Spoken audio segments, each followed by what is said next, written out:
Determination of coagulation और clotting time, ये हमारा प्रैक्टिकल है आज का जी।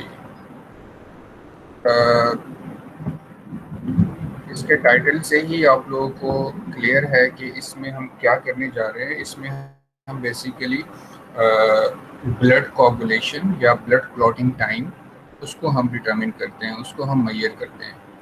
मिसाल के तौर पे आपको पता है कि जब ब्लड जो है वो जब उसको आप विड्रॉ करते हैं फ्रॉम बॉडी, ठीक है, फ्रॉम वेन, तो आफ्टर सम टाइम अगर उसके अंदर एंटी कोगुलेंट ऐड नहीं हुआ, so after some time it clots.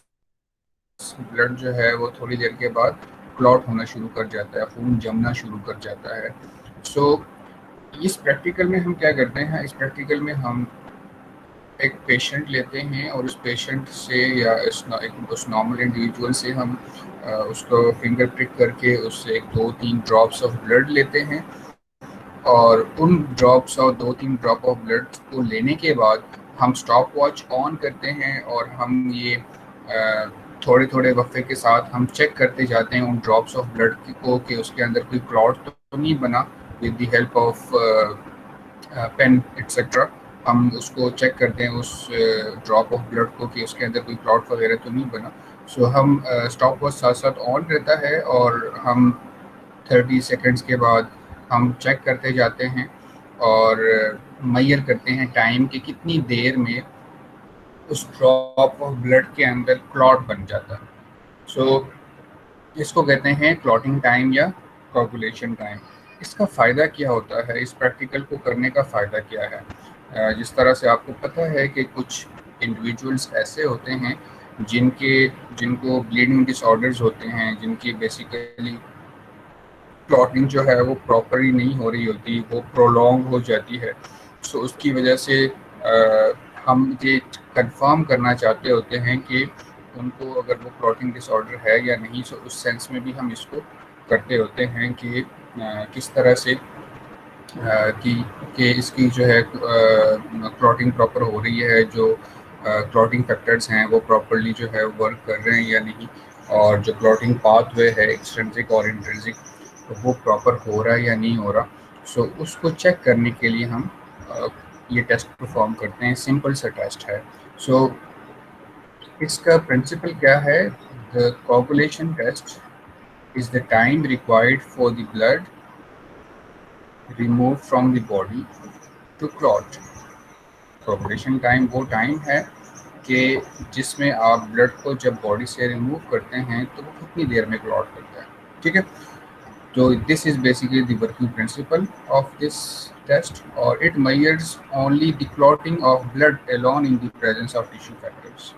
Blood के अंदर जो tissue factors हैं वो basically आपको बता देते हैं कि कितनी के clotting, मतलब वो उन tissue factors की वजह से ही clotting होती है। So अगर आपके पास clotting time prolong होता है, so it means के वो tissue factors वो एक्टिवेटेड्स जो कि रिक्वायर्ड होते हैं फॉर क्लॉटिंग वो शायद कम है उस ब्लड के अंदर, जिसकी वजह से क्लॉटिंग टाइम प्रोलॉन्ग हो गया। अब सवाल ये पैदा होता है कि क्लॉटिंग जो है, तो क्लॉटिंग है वो कितनी देर में होती है, मतलब नॉर्मल ड्यूरेशन उसका क्या है। सो क्लॉटिंग नॉर्मली 2 से लेके 8 मिनट तक टाइम लेती है। 2 से 8 मिनट तक का उसका टाइम है, ये उसकी ये एवरेज है उसका। इट कैन बी 2 से 8 मिनट, ये नॉर्मल ड्यूरेशन है क्लॉटिंग का। सो डिफरेंट मेथड से जब इसको हम परफॉर्म करते हैं तो ये ड्यूरेशन थोड़ा सा वेरी करता है, बट जो मैंने आपको बताया 2 से 8, सो ये तकरीबन स्टैंडर्ड है। इसके अंदर ही जो है क्लॉटिंग नॉर्मली हो जानी चाहिए, ठीक है। अब यहाँ पे हम 2 मेथड यूज करते हैं, एक स्लाइड मेथड है और एक कैपिलरी ट्यूब मेथड है। मैं इस मेथड को यहाँ पे डिस्कस नहीं करूँगा बिकॉज यहाँ पे हम जाते हैं वीडियो पे, और उस वीडियो में दोनों मेथड्स जो हैं वो उससे उन्होंने क्लॉटिंग किस तरह डिटरमिन करते हैं वो उन्होंने फाइंड किया हुआ है। जो सबसे पहले स्लाइड मेथड है कि जिसमें हम वो फिंगर टिप पंक्चर करते हैं और वहाँ से फिर हम 1, 2, 3 ड्रॉप्स ऑफ ब्लड लेते हैं on the slide, clean slide, glass slide हम लेते हैं, उसके ऊपर हम 2-3 ड्रॉप्स ब्लड के लेते हैं और हर आधे मिनट के बाद हम नीडल के थ्रू उस ड्रॉप ब्लड को चेक करते हैं कि उसके अंदर कोई क्लॉट तो नहीं बना। ठीक है, तो वो हम ऑब्जर्व करते हैं कि जैसे ही ड्रॉप ऑफ ब्लड हम स्लाइड पे ऐड करते हैं, वहाँ से स्टॉप वॉच ऑन हो जाता है और साथ साथ चेक कर रहे होते हैं हर 30 मिनट्स के बाद, 30 सेकेंड्स के बाद, with the help of needle. और जिस टाइम पे हमारे पास क्लॉट बन जाता है तो वो हमारा बेसिकली क्लॉटिंग टाइम कहलाता है फिर। ठीक है, इस तरह से दूसरा मेथड कैपिलरी मेथड है, उसमें हम बेसिकली इसमें फिंगर टिप पंक्चर करते हैं और इसमें हम कैपिलरी ट्यूब के अंदर हम ब्लड लेते हैं। ठीक है, ड्रॉप ऑफ कैपिलरी ट्यूब को जिस तरह से, अगर आपको याद हो, हमने एक किया था पेक्सेल वॉल्यूम जिसमें हम कैपिलरी मेथड से परफॉर्म करते थे, ये सेम वही कैपिलरी ट्यूब है, लेकिन ये नॉन हेपेरिनाइज्ड होती है और इसमें हम ब्लड लेते हैं, 3/4 इसको फिल करते हैं और फिर हम इसको वाटर बाथ में रखते हैं 37 डिग्री सेंटीग्रेड पे। और हम क्या करते हैं कि हर 30 सेकंड्स के बाद उस कैपिलरी ट्यूब में से थोड़ा थोड़ा पोर्शन जो है वो ब्रेक करते हैं, और जिस टाइम ब्रेक कर रहे होते हैं तो वो जो ब्रेक पोर्शन है उसके दौरान उस ब्रेक पोर्शन में अगर क्लॉट बन जाता है सो वो हमारा क्लॉटिंग टाइम एंड हो जाता है। सो इसमें सिंपली यही होता है कि आपने जब ब्लड लिया कैपिलरी ट्यूब में, सो आपने स्टॉप वॉच ऑन किया, फिर उसको वाटर बाथ में रखा और फिर हर 30 सेकंड्स के बाद उस ट्यूब का, कैपिलरी ट्यूब का थोड़ा थोड़ा पोर्शन आपने काटना शुरू किया। तो स्टार्ट में जब आप ट्यूब को ब्रेक करते हैं तो आप बस ब्रेक हो जाती है ट्यूब और कोई आपके पास वो थ्रेड्स ही नहीं बन रही होती जो कि क्लॉट शो कर रही होती है। लेकिन after some time, after 3 to 7 minutes जब आप देखते होते हो तो आपके पास, जब आप उसको ब्रेक करते हैं तो आपके पास एक थ्रेड सी बननी शुरू हो जाती है जो कि कंफर्म करती है कि क्लॉटिंग हो गई है, और वहाँ पे आप अपना स्टॉप वॉच स्टॉप करके तो आप टाइम नोट कर लेते हो। ठीक है, तो अब हम जाते हैं वीडियोस पे कि किस तरह से हम इनको प्रैक्टिकली कैसे परफॉर्म की जाती है। इस पर मैं आप दोबारा आता हूँ।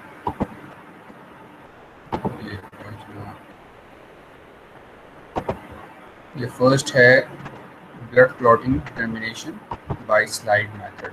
दो मेथड्स थे।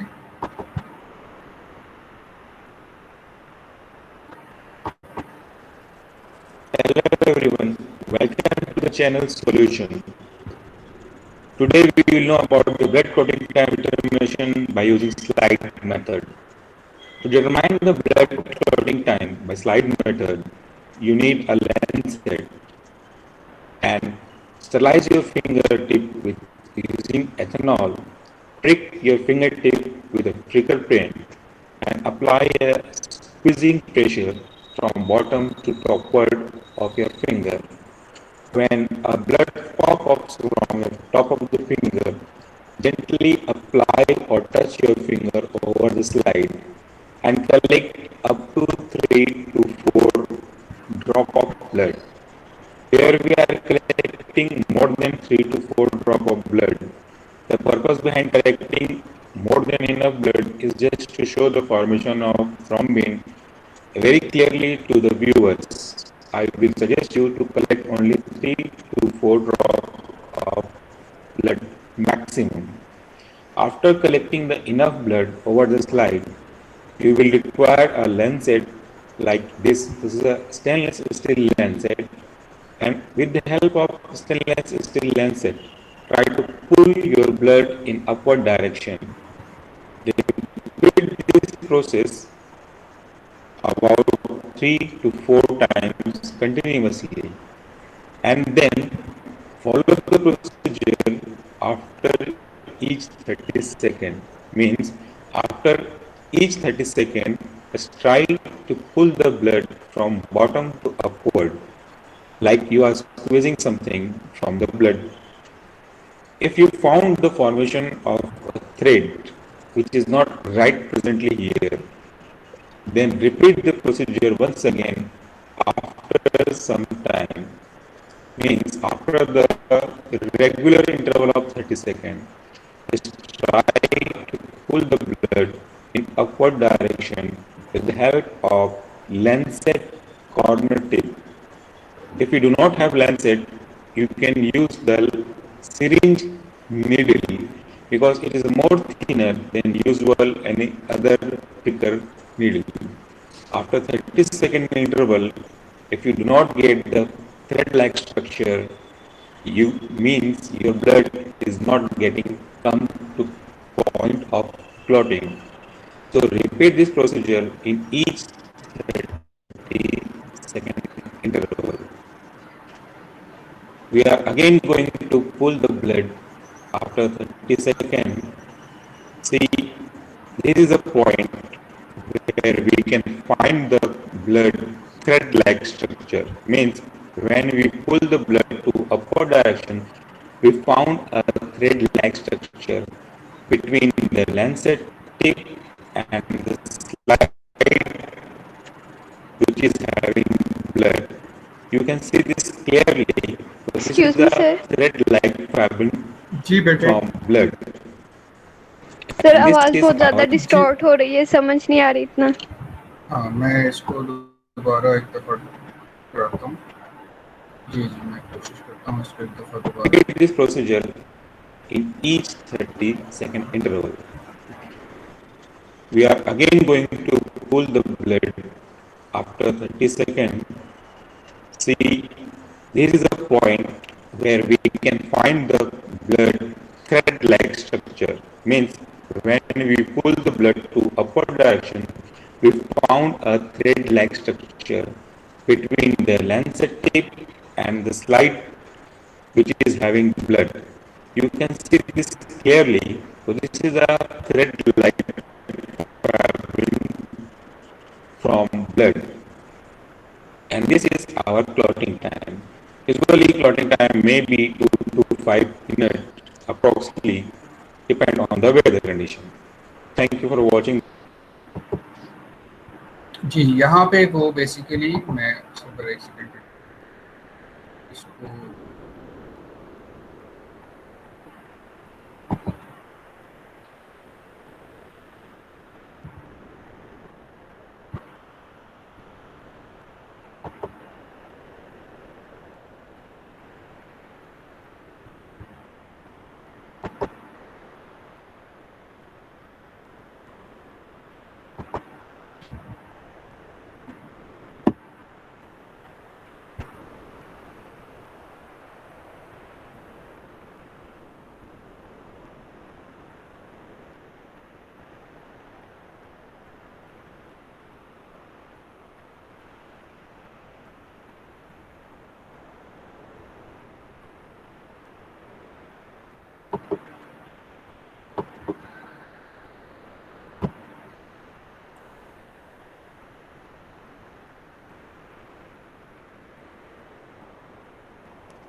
अच्छा, यहाँ पे बेटे आप लोग इसको मैं स्टॉप करता हूँ और आपको जी, यहाँ पे इसने सिंपली क्या किया, उसने उसी तरह से एक लेंसेट ली, ग्लास स्लाइड एक ली और उसके बाद उसने फिंगर को क्लीन करने के बाद उसने फिंगर टिप पंक्चर किया with the help of taking needle और लेंसेट, और उसके बाद उसने 2 से 3 ड्रॉप्स या 4 ड्रॉप्स तक ब्लड जो है वो ऐड किया अपॉन दी स्लाइड, ठीक है। उसके बाद उसने स्टॉप वॉच ऑन किया, सही। और उसके बाद क्या करके वो क्या करने लगा कि हर 30 सेकंड के बाद वो उस लेंसेट को जो है वो ब्लड में डाल के उसको अपवर्ड पुल करता था ताकि वो चेक करे कि उसके अंदर कोई क्लॉट तो नहीं बना। तो हर 30 सेकंड्स के बाद वो उस प्रोसेस को रिपीट करता था, लेंसेट को ब्लड में इंसर्ट करके तो उसको अपवर्ड पुल करता था ताकि वो चेक करे कि उसमें कोई क्लॉट वगैरह तो नहीं बना। सो आफ्टर सम टाइम जब 3 मिनट्स हो जाते हैं या 3 to 7 मिनट्स, जो मैंने आपको नॉर्मल क्लॉटिंग टाइम बताया कि 2 से 8 मिनट तक हैं, सो 3 to 7 मिनट्स के अंदर जो है किसी भी टाइम पे जैसे ही उसको वो क्लॉट वो थ्रेड अपीयर होना शुरू हो जाता है, जिस तरह एंड पे अगर आप देखते हैं सो वहाँ पे ये देखें, इसी पॉइंट पे ये देखें, जब उसने फाइनली आफ्टर सम टाइम जब उसने ब्लड के अंदर जो है वो नीडल जो है वो रखी और उसको अपवर्ड पुल किया तो उस नीडल के साथ बेसिकली क्लॉट का जो थ्रेड है वो अटैच हो गया और जो उसको पुल कर रहा है तो वो आपको ये थ्रेड नज़र आ रहा है। सो जिस पॉइंट पे आपको ये ब्लड ड्रॉप के अंदर ये थ्रेड जो है वो बनना शुरू होता है, that is actually the clotting time, कि उतनी देर में आपके पास क्लॉट बनता है। सो ये जो टाइम है नॉर्मल इस थ्रेड के लिए जो बनने का जो नॉर्मल टाइम है वो स्लाइड मेथड के अंदर नॉर्मली 3 to 7 मिनट्स होता है। सो इस वजह से इस तरह से हम इसको परफॉर्म करते हैं कि किस तरह से हम स्लाइड मेथड के थ्रू ब्लड क्लॉटिंग जो है, क्लॉटिंग टाइम जो है वो हम डिटरमिन करते हैं। अब हम आते हैं एक दूसरे टेक्निक के पास जिसमें हम कहते हैं कि blood determination by capillary method. So इसको मैं प्ले करने की कोशिश करता हूँ। शायद मेरा असल में इंटरनेट शायद वीक होगा यहाँ पे, इस वजह से आपको आवाज़ में प्रॉब्लम आ रही है। लेकिन बेटे मैंने जो नोट्स में शेयर करता हूँ तो उसके अंदर इसके लिंक भी मैंने दिए होते हैं। सो काइंडली आप लोग एक दफ़ा उसको दोबारा भी देख लीजिएगा, और अगर प्रॉब्लम होगी तो फिर आप मुझसे दोबारा ज़रूर पूछिएगा एक दफ़ा। चलें मैं इसको प्ले करता हूँ। ये है blood clotting time determination by capillary method. हम छोटा रखते हैं ताकि शायद इंटरनेट स्पीड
अच्छा, आप लोगों को कुछ नहीं नजर आ रहा था?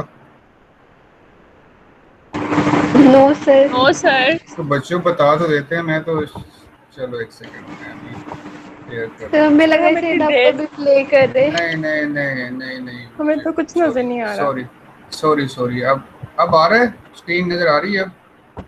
No sir. एक सेकंड, अभी थोड़ी देर तक आपको ये आ रही वीडियो है यस अभी। सर, आ यस रही है। सर अब आ रही चलें। है। ये है blood clotting time determination by capillary method. Kindly जिस टाइम वीडियो वगैरह चल रही होती है तो आप लोग बीच में बोल लिया करें, कोई प्रॉब्लम हो इस तरह की, क्योंकि मैं मैसेज उस टाइम देख नहीं पाता। तो मैसेजेस आए हुए हैं लेकिन मुझे पता नहीं चला, सॉरी। इसको अब आप देखें, ये है clotting time determination by capillary method. पहले आप अपने फिंगर को स्टेलाइज कर लीजिए। स्टेलाइज करने के बाद लेंस से आपको पिक करना है और कैपिलरी ट्यूब में इस ब्लड को फिल करना है। देखिए मैंने हाथ को क्लिक किया और इस कैपिलरी में ब्लड को फिल करना है।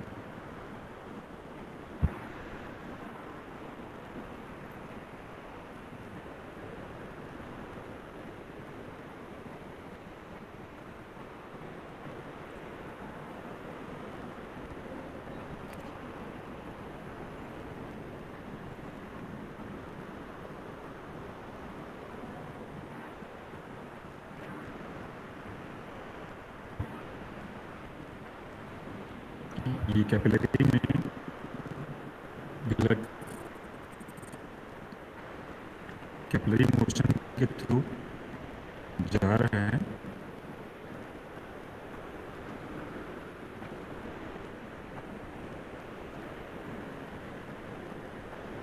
ये कैपिलरी फुल हो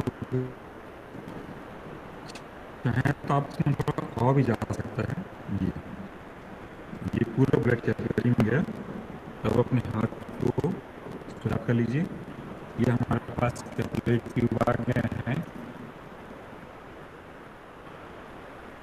अब हमको उसको स्टॉप वॉच स्टार्ट करना है। स्टॉप वॉच स्टार्ट करने के बाद हर एक 30 सेकेंड में आप इसको ब्रेक करते जाएंगे जब तक कि आपको वो पॉइंट ना मिले जिसमें आप थ्रेड नुमा स्ट्रक्चर देख सकते हैं ब्लड के कैपिलरी के अंदर। जिस पॉइंट पे आपको थ्रेड मिलना शुरू हो जाएगा। जी, इसने सबसे पहले क्या किया कि इसने फिंगर पंक्चर की और उसके बाद उसने कैपिलरी ट्यूब के अंदर जो है वो ब्लड फिल किया अप टू 3/4, ठीक है।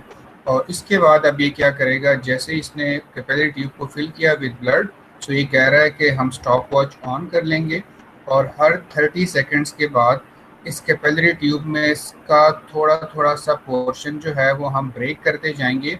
और जिस पॉइंट पे वो ट्यूब ब्रेक हो रही होती है, सो जब वो दो पीस जो है जब उनको हम सेपरेट करते हैं तो अगर तो क्लॉटिंग हो गई होगी, सो उन दो पीसेस को जब हम सेपरेट करते हैं ब्रेक एरिया को, तो वहाँ पे ऐसे थ्रेड नज़र आना शुरू होता है। सो जस्ट जब क्लॉटिंग टाइम कंप्लीट होगा, सो हम जब ट्यूब कैपिलरी ट्यूब को ब्रेक करेंगे, सो आपके पास उस ब्रेक एरिया के अंदर जब आप उन दोनों पीसेस को एक दूसरे से अवे लेके जाएंगे उस ब्रेक पीसेस को, तो आपको वो थ्रेड नज़र आना शुरू होगी।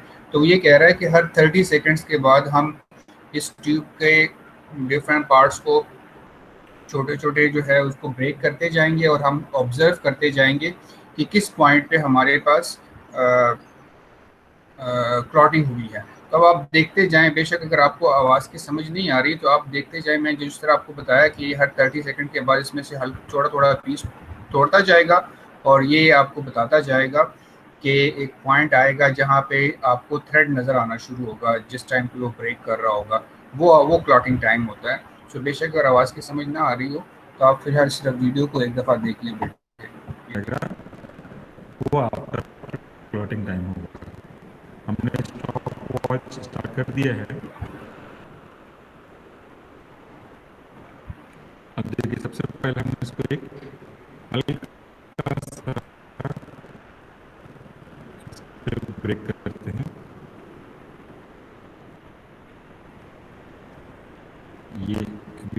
नहीं हुआ है, आप देख सकते हैं ब्लड हाथ पे आ रहा है। 30 सेकेंड वेट करते हैं। 30 सेकेंड के बाद हम इसमें एक फिर से पिक करेंगे।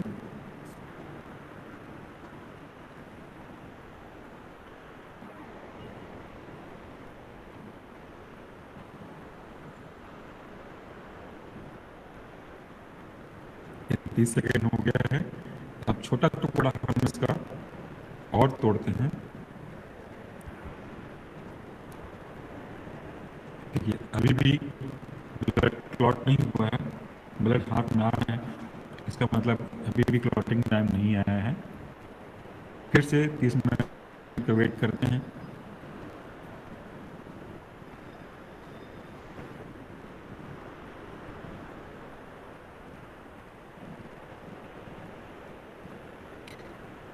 जैसे ही वो पॉइंट आएगा तो आप बहुत आसानी से इसको पहचान सकते हैं। एक थ्रेड बनेगा और थ्रेड पर जब आप पुल करेंगे तो एक बीच में एक लेयर बनेगी जो अपने आप को थ्रेड स्ट्रक्चर से अलग करेगा। फिर जब 30 सेकेंड हो गए हैं हम इसको वापस से ब्रेक करते हैं।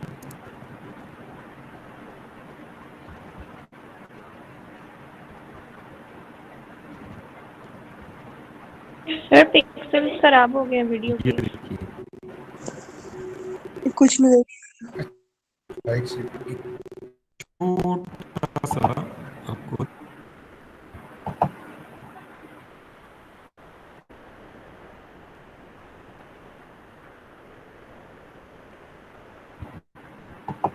जी नजर आ रहा है अब आपको बेटे? No sir. सर काफी ब्लर है। सर बहुत ज्यादा ब्लर है। अच्छा एक सेकंड हम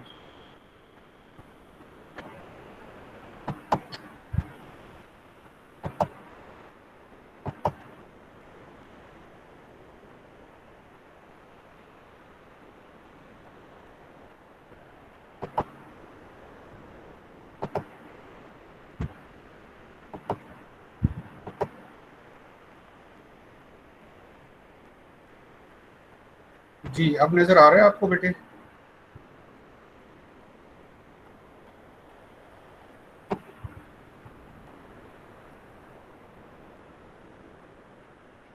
यस सर। यस सर अब बेटर है, ये काफी थ्रेड अच्छा आपको है। नजर आ रही है आप सबको? चलें मैं इसको यस थोड़ा सा सर। जी सर। जी ब्लड तो नहीं है अभी? नो सर अब क्लियर है। चलें तो ये देखें ये उसने ये कह रहा है कि 3 मिनट और 5 सेकंड्स के बाद जब उसने इसका कुछ जो है कैपिलरी ट्यूब को ब्रेक किया तो उसके पास इस तरह की थ्रेड जो है वो बनना शुरू हो गई।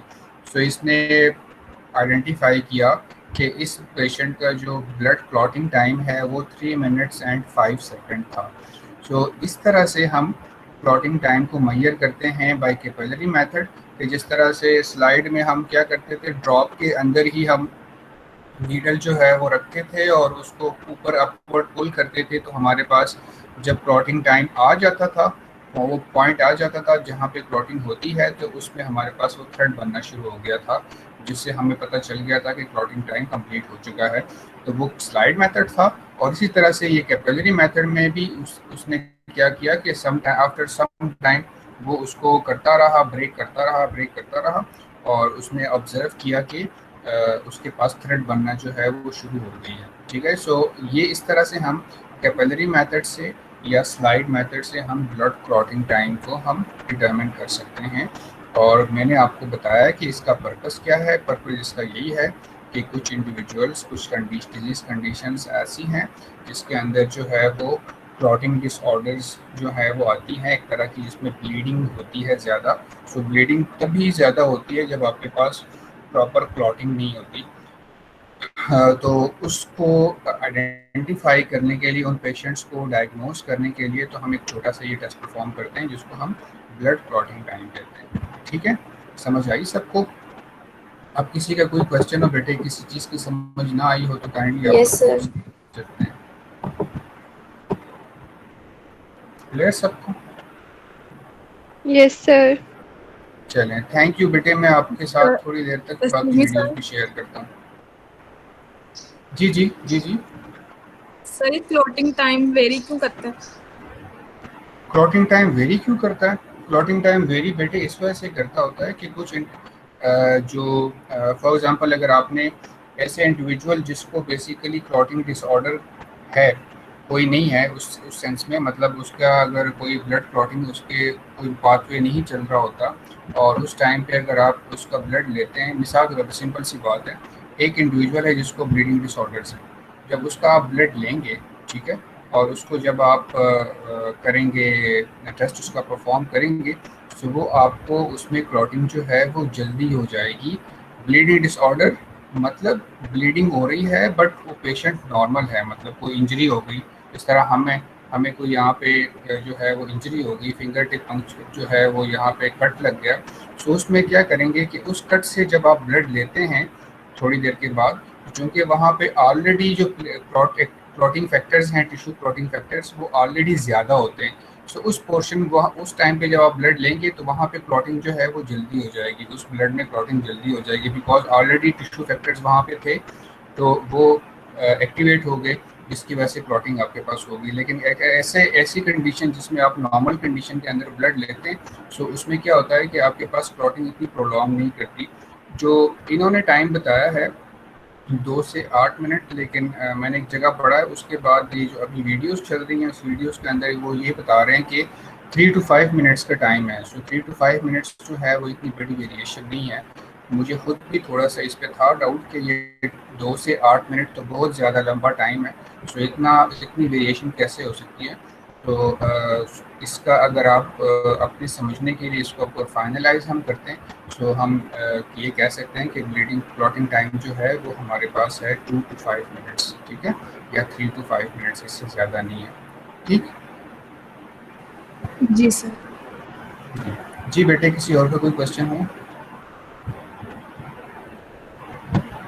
चलिए, थैंक यू बेटे, thank you. No sir. Thank you.